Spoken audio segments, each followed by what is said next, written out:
प्रत्येकाच्या लाईफमध्ये एक छोटासा ड्युरेशन ऑफ पिरियड आहे. तो ड्युरेशन ऑफ पिरियड चांगल्या पद्धतीने युटिलाइज करणे हे आपलं टार्गेट आहे. तुम्ही ज्या काही फील्डमध्ये राहतात त्या फील्डचे मास्टर होणे ही आपलं पहिली प्रायोरिटी आहे. ओके.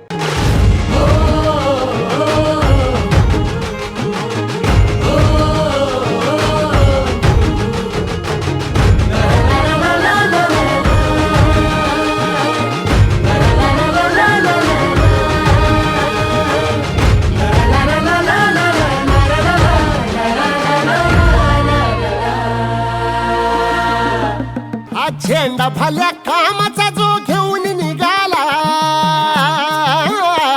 हा झेंडा भल्या कामाचा जो घेऊन निघाला, अरे काट कुट वाट मंदी बोचती त्याला, रगत निघल तरी बी हसल शाबास त्याची, रगत निघल